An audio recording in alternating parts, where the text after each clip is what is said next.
Assalamualaikum warahmatullahi wabarakatuh. Halo guys, ketemu lagi bareng gue Andi di sini.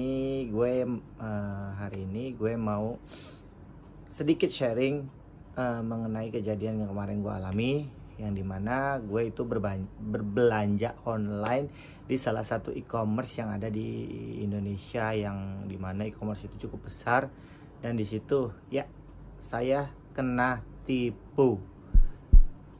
Saya cuma mau sharing, semoga ini sebagai pembelajaran aja buat kita. Semoga kita gak ada lagi kena tipu oleh penjual-penjual nakal, yang memang gak semua kan gak semua penjual itu nakal, banyak juga emang yang mau bisnis di situ. Tapi di sini saya cuma mau sharing mengenai keanehan-keanehan saya yang terjadi pada saat pembelian online suatu barang di salah satu e-commerce besar yang ada di Indonesia. Sebut saja salah satu e-commerce, yaitu e-commerce-nya inisialnya S, warnanya orange, kalian tahu lah ya. Saya sebenarnya bukan saya yang beli barang tersebut, tapi kakak saya. Jadi pada hari itu tanggal 26 kalau nggak salah ya, 26 Juni, kakak saya beli suatu produk yang harganya cukup lumayan, sekitar 7 lah ya, 7 juta. Dia awalnya menanyakan saya itu barang gimana menurut saya, karena saya tahu barang tersebut, karena saya sudah pakai barang tersebut. Akhirnya dia tanya-tanya, tapi di situ kok aneh ya, dari percakapan chat yang dia itu kan aneh gitu, tidak sinkron, istilahnya nggak nyambung, nggak sesuai sama produk aja gitu. Tanya A balas B. Nah akhirnya karena keinginan yang kuat dari kakak saya untuk membeli barang tersebut, akhirnya dia putuskan beli. Jadi tanggal 26 itu beli. Pas saat di kantor, akhirnya pas saat dia sampai rumah sore atau malam ya, kita berdiskusi, kita tanya-tanya lagi, kok gini. Aku berdiskusi sama kakak saya, barangnya kok gini, saya lihat tokonya, saya lihat di e-commerce-nya kok begini, pokoknya aneh lah istilahnya. Akhirnya kakak saya putuskan untuk pembatalan. Nah pembatalan, sedangkan di e-commerce tersebut pembatalan, jika kita ragu atas produk tersebut atau kita ingin membatalkan, harus persetujuan dari pihak penjual. Kita sebagai pembeli kan harus menunggu 1x24 jam, atau dia kalau udah lewat 1x24 jam kan otomatis dibatalin kan. Tapi pada saat malam dibatalkan, paginya itu si penjual menolak. Nah di situ menolak, akhirnya dia bilang dia tetap kirim barang dengan ekspedisi yang sudah dia tentukan mungkin ya di tokonya. Nah di situ pada tanggal 27 kalau nggak salah itu hari Sabtu. Nah dia chat, dia tetap kirim, dia bilang dan kita selalu pastikan ini barang asli dan barang benar-benar barang gitu. Nah, jadi kalau sampai sini kalau kenapa-napa kita akan balikan. Nah karena kita tahu, karena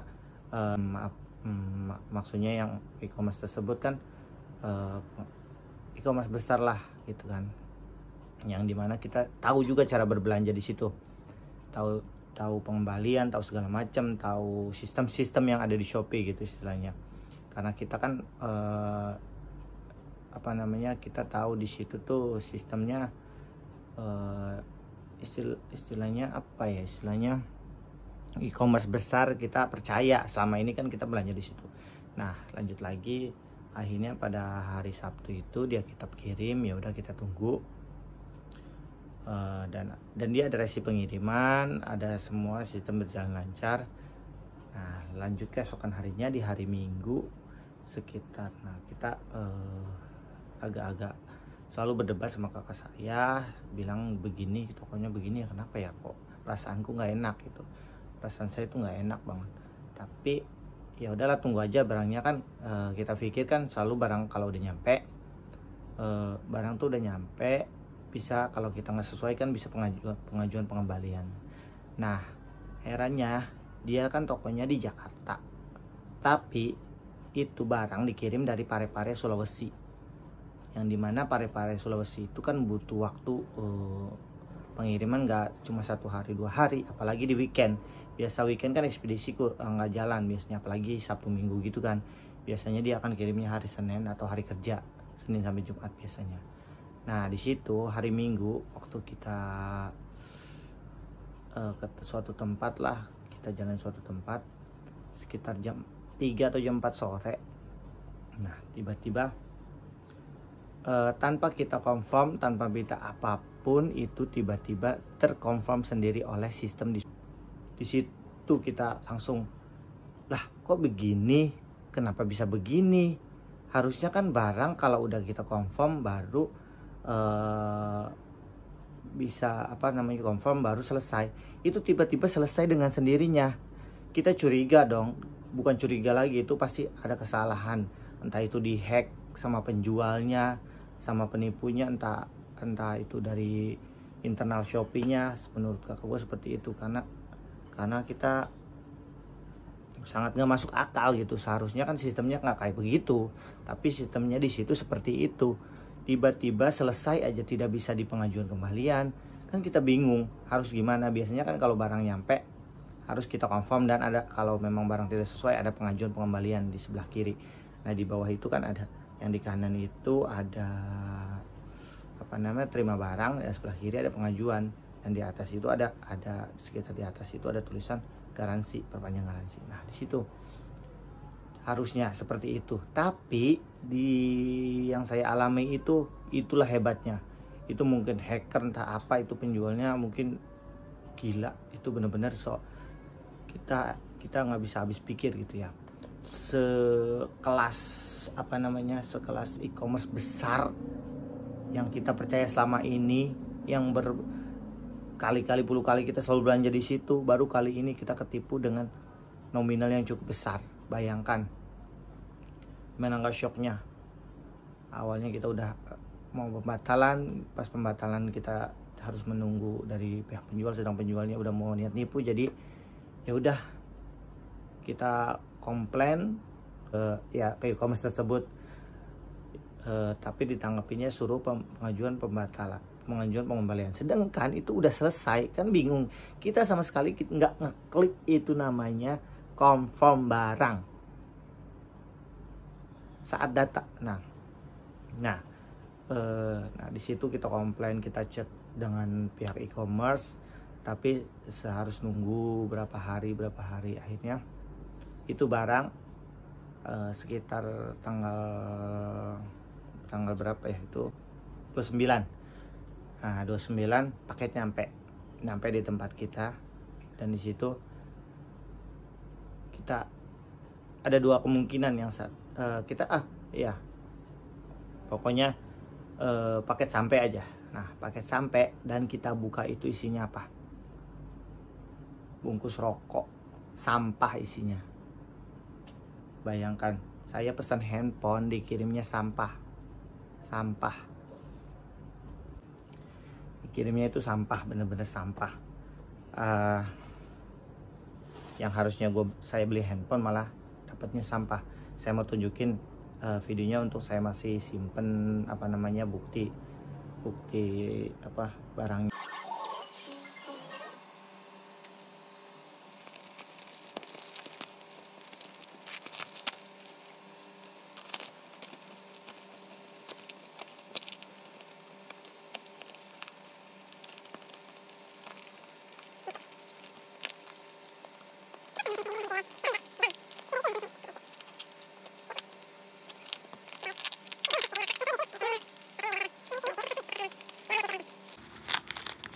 Tanggepin orang kayak begini, lihat, ini benar-benar penipu. Lihat isinya nggak jelas, apa juga diisiin tuh, nggak jelas, dimasukin ke bungkus rokok. Ini isinya beli handphone guys, lihat, beli handphone isinya kayak begini. Apa ini, lihat tuh, semuanya nggak ada ya. Nah, ini bayangkan nih, ini alamatnya lah ya. Nah, ini segala alamatnya. Tuh.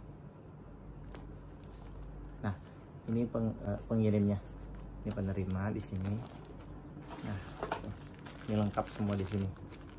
Ini barangnya. Bayangkan, lihat, beli handphone dapat sampah bungkus rokok, lihat, yang dimana ini semua tuh sampah isinya. Nah, lihat, bisa lihat, kalian lihat kan, bayangkan itu kita komplain, tanggapannya ya itulah, karena di situ fitur mungkin karena sudah selesai, kita sudah telepon ditanyakan yang mau membantu, tapi tidak ada jaminan pengembalian dana. Ya, pasrah. Yang paling saya bingung itu kenapa e-commerce sebesar itulah, yang warna orange itu, bisa terhack istilahnya. Harusnya sistem e-commerce tersebut kan bagus gitu, tidak seperti ini. Bayangkan saya beli handphone dapat bungkus-bungkus rokok sampah seperti ini. Ya Tuhan, kadang nggak habis pikir aja tuh. Kita kan percaya selama ini beli apapun di e-commerce tersebut, beli apapun di situ lah istilahnya. Kita nggak mau seuzon sama itunya ya, tapi mana mungkin gitu kan, sistemnya tuh entah orang dalam, entah ada orang ngehack atau gimana, itu bisa otomatis selesai. Kan bingung, harusnya kalau udah saya confirm itu kan udah selesai dengan sendiri. Selesai itu kita tidak klik apa-apa, tiba-tiba dalam sehari, dan itu dari Parepare ke Jakarta Sabtu Minggu nyampe. Kan bingung, kirim Sabtu, Minggu sampai. Order Jumat, Sabtu dikirim, Minggu sampai. Cuma 2 hari. Ordernya kan Jumat, Sabtu dia baru kirim, Minggu baru sampai. Jakarta pun nggak sampai, weekend tuh jarang nyampe. 2 hari Jakarta sendiri, Jabodetabek itu Jakarta 2 hari itu hari kerja, ini weekend. Dan dia mungkin itu keahliannya dia kali untuk menghack. Makanya di sini saya tekankan ke semua teman-teman saya, mohon hati-hati kalau beli di e-commerce. Ternyata nggak 100% kita percaya.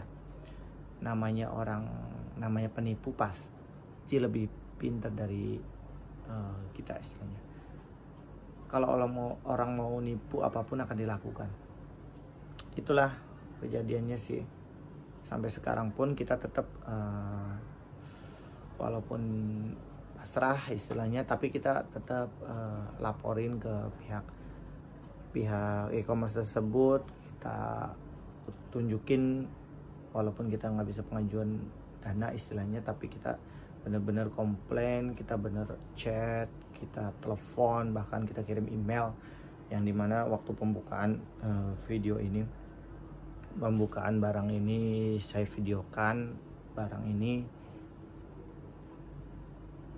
baru kali ini saya ngalamin hal seperti ini, karena ini benar-benar di luar dugaan, benar-benar nggak kepikiran gitu kan. Kalau kita pikir kan barang nyampe, kita pengajuan pengembalian, jadi bisa di foto video, di attach ke pihak e-commerce, jadi bisa bisa dibalikin dana. Dan yaitu ya begitulah cerita saya. Semoga ini menjadi pembelajaran kita semua istilahnya. Kalau kita mau beli barang mahal istilahnya, barang mewah lah istilahnya, kita harus hati-hati. Apalagi penjualnya tuh belum ada rating atau review. Mending kita cari yang tokonya tuh ada review, atau kalau bisa sih yang star seller atau yang udah punya nama itu istilahnya. Jangan tertipu karena barang murah atau karena barang ya karena kebutuhan, atau karena kebutuhan yang sebenarnya nggak terlalu butuh banget. Itu sih sebenarnya barang-barang yang sebenarnya kita nggak terlalu butuh, tapi itulah, kadang kita tuh punya insting, tapi insting kita tuh terkalahkan sama hawa nafsu. Jadi seperti itu. Semoga ini menjadi pembelajaran kita semua. Di sini saya mau berbagi aja, mau sharing buat semua kalian teman-teman. Semoga gak ada lagi yang ketipu seperti saya. Semoga buat para penipu di sana, kita doakan semua sehat, sehat bahagia lah untuk keluarganya, makan duit atas tindakan kelakuan penipuannya itu.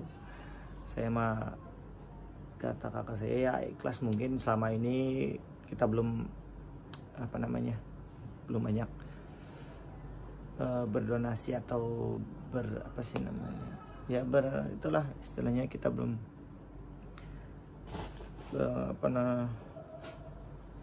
jadi ya tetap harus ikhlas. Semoga Allah SWT memberi kita 2 kali lipat, memberi kita berlipat-lipat dari uang yang ditipu oleh penipu itu. Semoga kita dapat limpah rezeki yang banyak ya. Semoga boleh komen atau tanya di kolom komentar ya kalian guys. Terima kasih sudah mengklik tombol ini. Jangan lupa subscribe, like, dan komen. Selebihnya saya mohon maaf bila ada kesalahan atau pihak terkait. Saya hanya untuk share, saya tidak mau terlalu gimana-gimana. Semoga semuanya diberikan kesehatan, keselamatan, dan rezeki yang melimpah. Amin. So, sampai di sini. Wassalamualaikum warahmatullahi wabarakatuh. Bye-bye.